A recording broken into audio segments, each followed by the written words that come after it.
Hola, ¿cómo estás? Espero que estés súper bien. This is Tamara Marie, host of the Learn Spanish con Salsa podcast. Now, before we jump into this episode, I wanted to let you know about a special opportunity that you're definitely going to want to take advantage of, especially if your goal is to become fluent in Spanish. For a limited time only, my team is opening the doors to listeners of the podcast to take advantage of a free language coaching session. Now, in this session, it's not just we're teaching you about verbs or grammar, but we're really going to do a deep dive into what are your goals for learning Spanish, assess where you are on your journey to fluency at the moment, and help you map out a 90-day plan for how you can get to fluency. So we are going to help you take your Spanish to the next level, whether you're afraid of speaking Spanish or you just get a little bit nervous when you're talking to native speakers, or maybe you've got some of the basics down, but you really know that you struggle with getting your Spanish to flow and your listening skills aren't up to par. Whatever it is, even if it is a specific grammar issue, we will help you map out how to tackle that. And normally these sessions do cost, so we are offering a few slots for free. There are limited spaces available and they'll only be open up through the end of the month. So make sure you sign up. Go to SpanishConSalsa.com/coach. That's SpanishConSalsa.com/coach to book your free language coaching session where we will help you map out a 90-day plan to get to Spanish fluency. Okay, let's get started with the episode. Do you struggle to stay consistent with learning Spanish each and every day and every week? Do you have times where you start studying, you make a little bit of progress, and then you stop again and again? Or have you ever got a streak going on one of those apps and then you abandon it because one day came around, you completely forgot, and then you saw that you broke your streak and you got completely demotivated to even start again? Well, if any of these are familiar to you, this episode is for you. I'm going to give you the number one secret to getting yourself to follow through on achieving your Spanish fluency goal on a consistent basis. Así que vamos a empezar. Let's get started.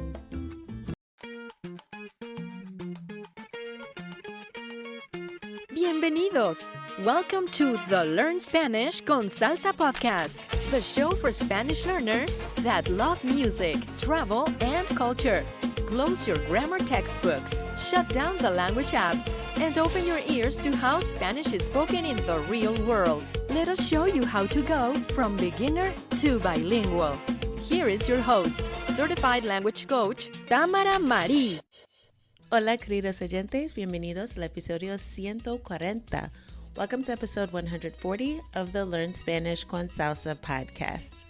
Now, before we get started with today's topic, and we're going to be talking all about how to stay consistent with your language learning. So if you've taken a few breaks here or there, I know holidays are coming up too. So if you're thinking that you might get a little bit off track before the new year when a lot of people start to refocus, this episode is definitely for you. Make sure you listen up to some tips that I've been using with my clients and also for my own language learning over, the past almost decade now, or more than a decade. It's been a while since I've been learning Spanish and other languages as well.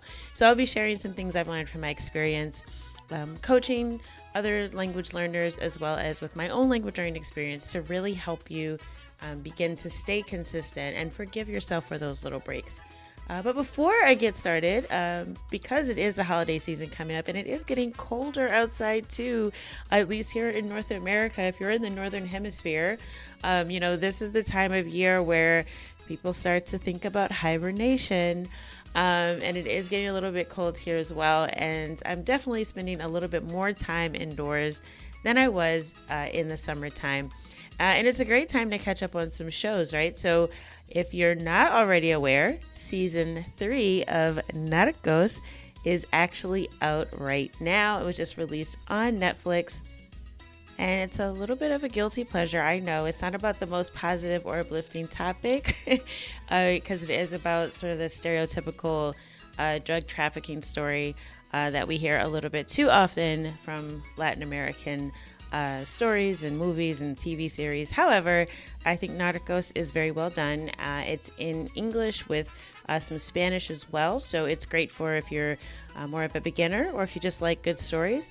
And actually, if you go back to episode 64 of the podcast, I actually did a breakdown of the theme song for Narcos Mexico, which is the season 3 is, I believe, still continuing that story through Mexico. Also, Colombia is involved, and of course the US. So it's a really interesting story.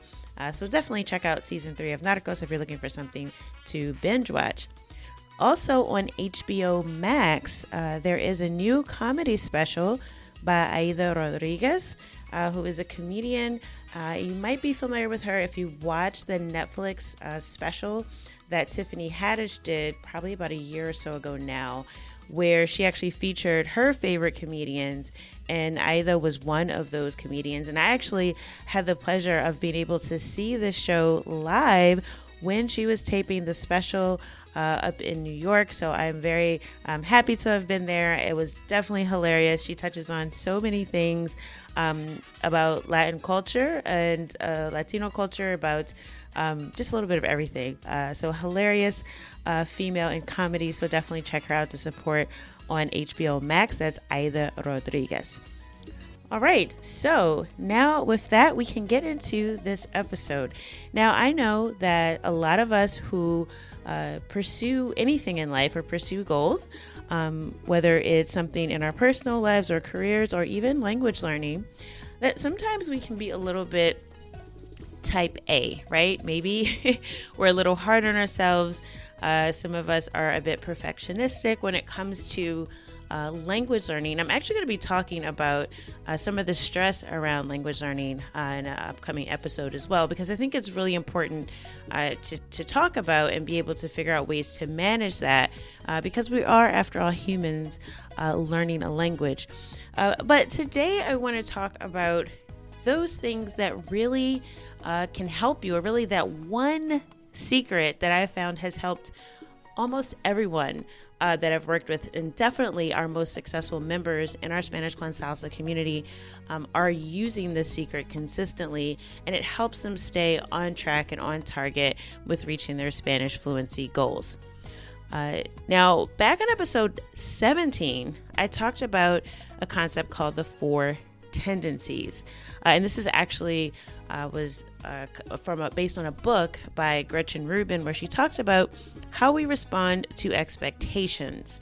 And these can be either internal expectations, which are our own goals and desires. These are things that we intend to do, like learning a language, and also external expectations. And these are the things that other people in the outside world expect us to live up to. So whether it's from work or from family members, we have these expectations on our behavior and things that we should do, and really how we should behave, right? What we should act, what kind of goals we should even shoot for. Now, I talked about that in episode 17. So if you're not familiar with that, definitely go back and listen to it, because it'll give you a little bit of context as to why I've chosen this one particular secret as something that I definitely know will help you out. Now, there are 4 tendencies, like I mentioned. One of them is called the rebel, which, as the name suggests, rebellious. So this is someone who resists any expectations that are internal or external. There is the upholder, who's someone who's very, very good about responding to expectations effectively, staying very consistent. This is a person who follows everything by the rules, probably even wrote the rule book themselves. So they respond very well to all types of expectations and definitely see it as their duty to live up to them. But then you have the questioner. And the questioner is a person who does very well with their internal expectations. So basically that's goals they may set for themselves. But the problem is they can get into this analysis paralysis, right? The questioner is always looking for a new way to do things. So this is the person who, if you're a questioner, you've probably looked into about 20 different ways that you can learn a language the fastest, and how can you get fluent in 3 months, or how can you, have a conversation in 90 days, or what's the most efficient way to learn vocabulary. And you're probably someone who's tried out a lot of things and questions almost everything. So the questioner, again, if they come up with something, they're pretty good at sticking to it. But when it comes from the outside world, they're going to question it, as the name questioner suggests. And then lastly is the obliger. And sometimes this is incorrectly thought of as a people pleaser, but what the obliger really means is that this is someone who responds very well to external expectations, but not very well to internal expectations. So what does that look like? So let's say you decided that you had a fitness goal and you were going to go to the gym 3 times a week, but you just couldn't get yourself to do it, right? But you're a person, if you're an obliger, that if a friend was going with you or you signed up for a class or for a trainer to work with a trainer, you are much more likely to show up because you know someone's waiting for you.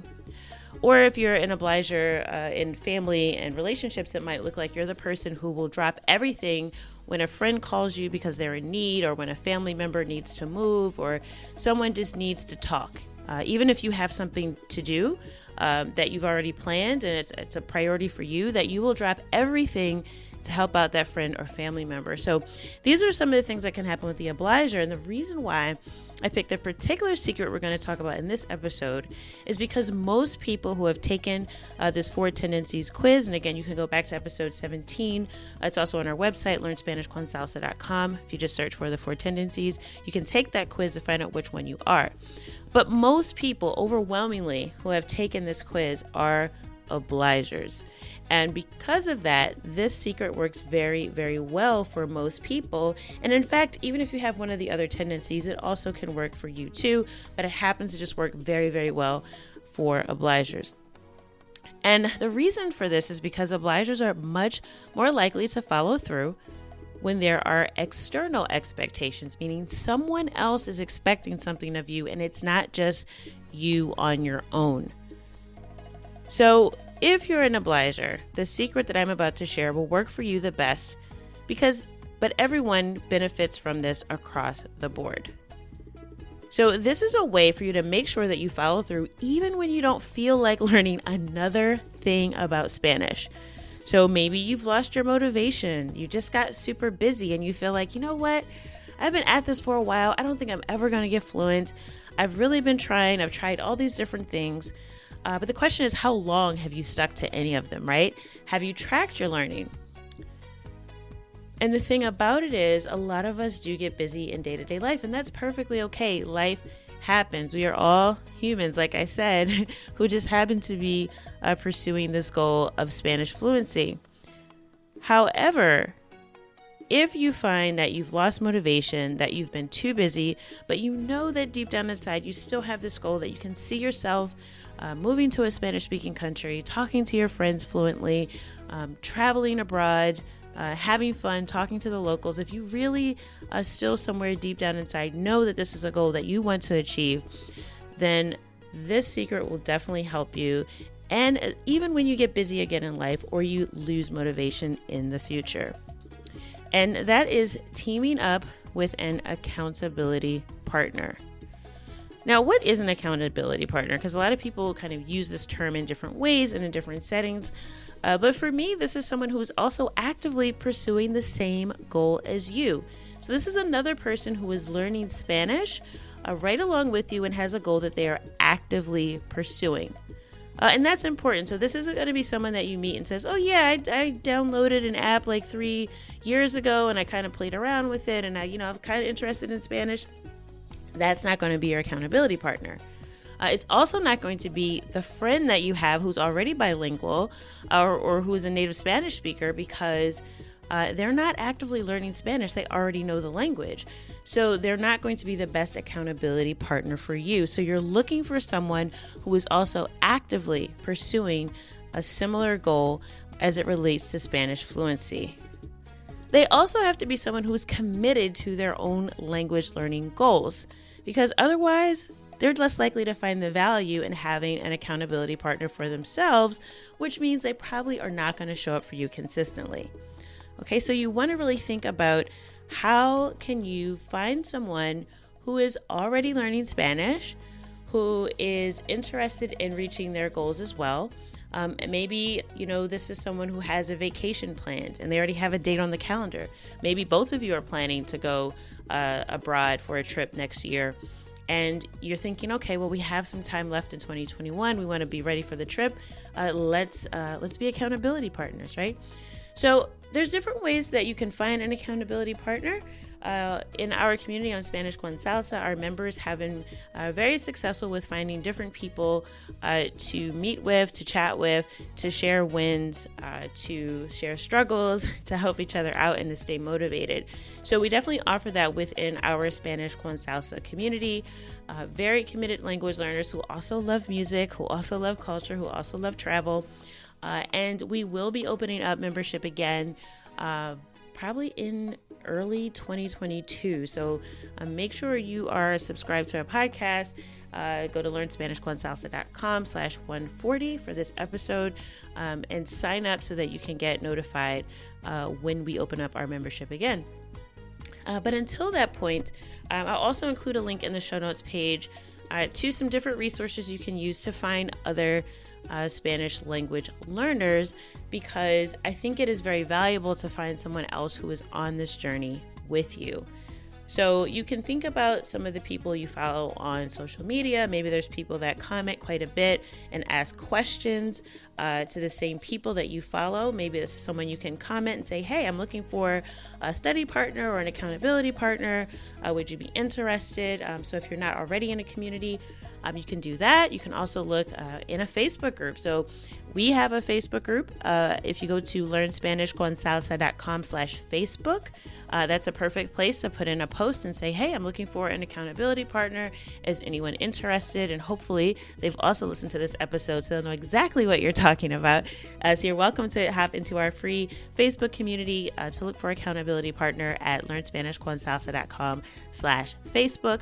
Or if you're a part of other Facebook groups with language learners or WhatsApp groups, there's so many ways you can reach out and just say, hey, look, I'm looking for someone that's also learning Spanish, that's actively pursuing a goal, and would like to be my accountability partner. So again, this is not a friend that you have that is already fluent in Spanish. This is not someone who's learning a different language necessarily, although if you can't find another Spanish language learner, that might be your second best bet, especially if they're learning a language that's similar to Spanish, maybe like Portuguese or Italian, even French, because there are some similarities there with the grammar.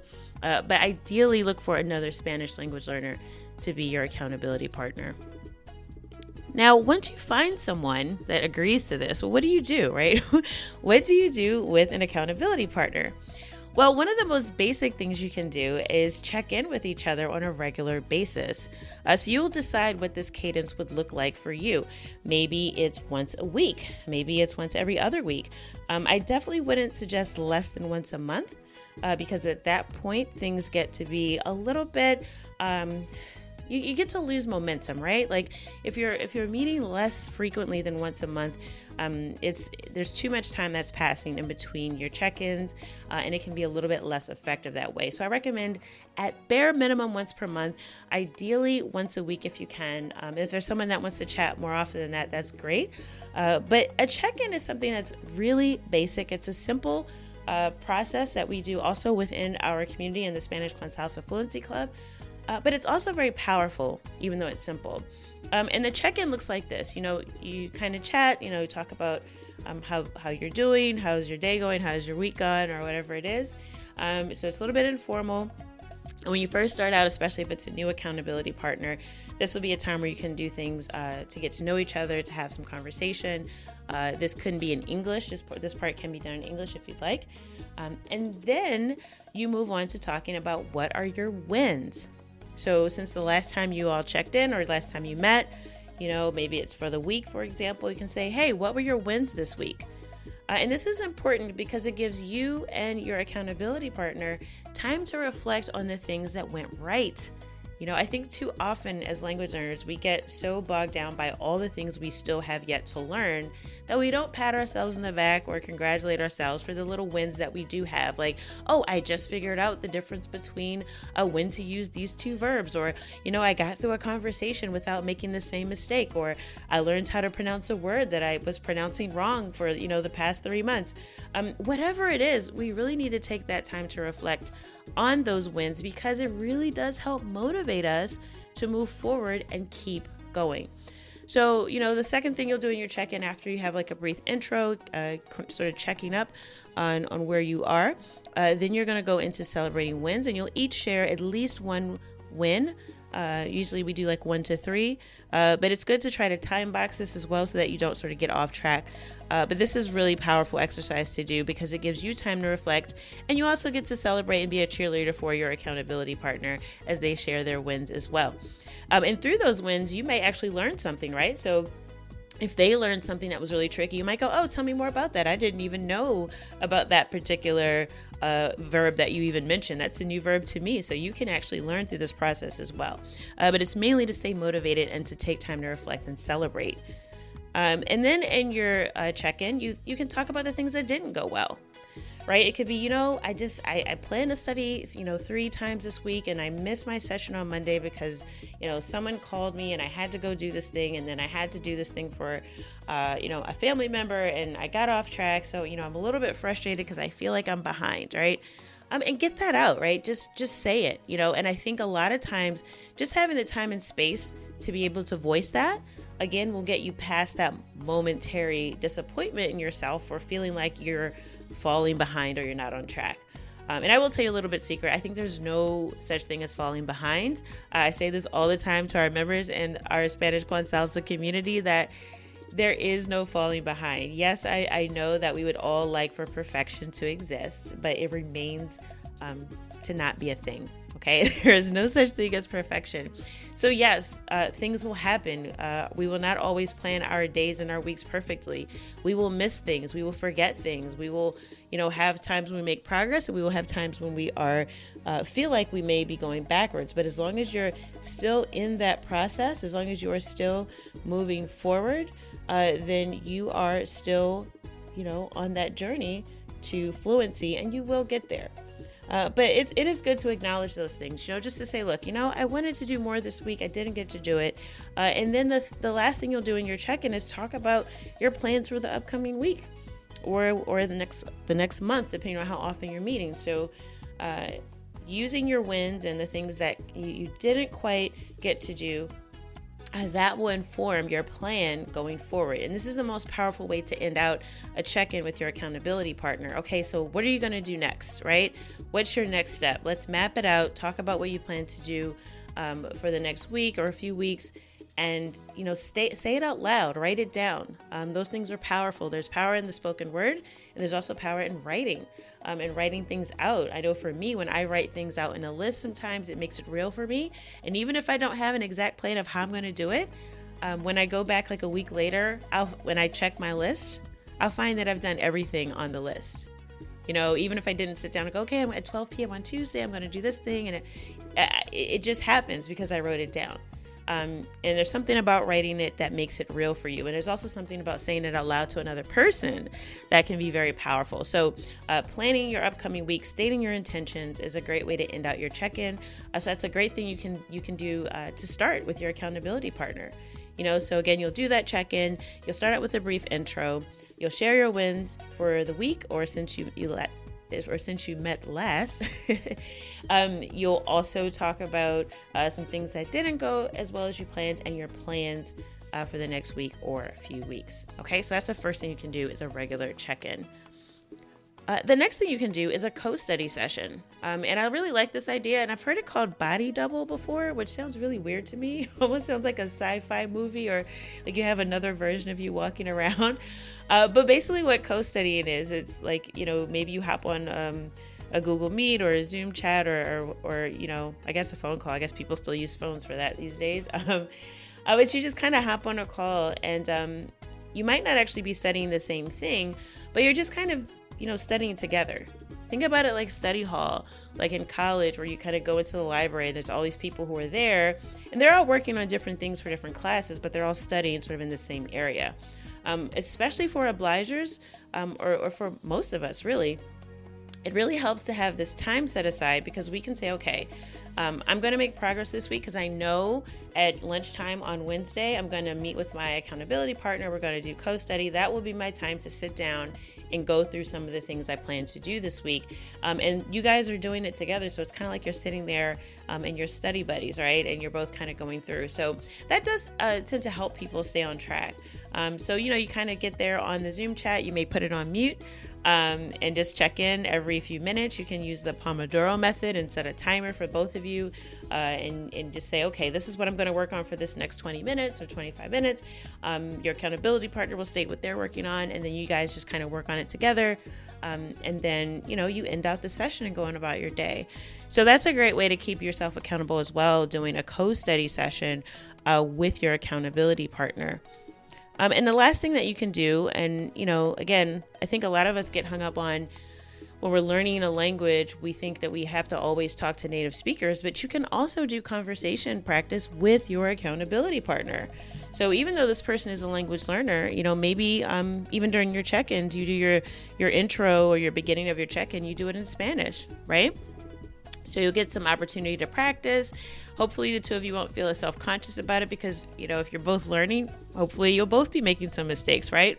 And you can set ground rules for how that goes. Maybe you say, look, don't correct me. I just want to practice. Or you say, listen, if you notice anything I say that's wrong, can you help me out and correct me at the end when I finish speaking? Or again, you guys don't have to do that. You can just keep it as a free-flowing session where you're just trying to speak Spanish for a few minutes. Maybe it's just the first 5 minutes of your check-in. Maybe you schedule a 15-minute conversation practice that you do another time. But it's just a time to just practice a language without the stress of being in a formal lesson. So those are 3 things you can do with an accountability partner. And trust me, if you don't have someone that you're on this journey with already, learning Spanish alone can be very lonely, right? It's so hard for us to stay committed to our goals, whatever goals we set for ourselves, that the more reminders we have and the more social pressure we have to meet our goals, which is what an accountability partner provides, the more likely we are to follow through.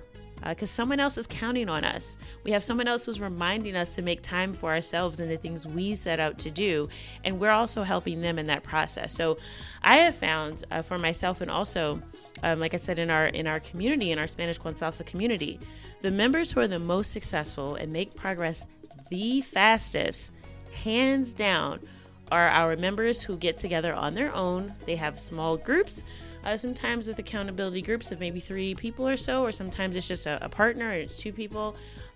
But they meet on a regular basis. They laugh together. They tell stories. They share mistakes that they made. They share their wins and things they learned. And it just makes learning a much more enjoyable experience when you're not doing alone. So I definitely recommend, if you do not have an accountability partner and you want to stay consistent and actually reach your goal of Spanish fluency, that you reach out now. After you listen to this podcast, I want you to go out on social media or to some of your network of people that you already know who may be learning Spanish, to see if someone would be willing to be your accountability partner, because it really is a powerful way to help you stay focused, stay motivated, and it is the number one key to consistency that will help you reach Spanish fluency. And as you know, with language learning, it's all about consistency. So I hope you enjoyed this episode of the Learn Spanish con Salsa podcast. As always, I hope something that you heard has helped you go at least un pasito más cerca, one step closer from Spanish beginner to bilingual. Hasta la próxima. Thank you for listening to the Learn Spanish con Salsa podcast at learnspanishconsalsa.com.